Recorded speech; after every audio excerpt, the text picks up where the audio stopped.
بسم الله الرحمن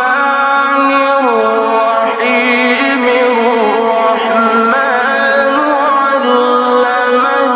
القرآن خلق الإنسان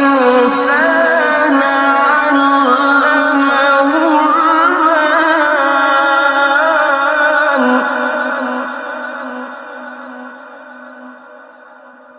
البيان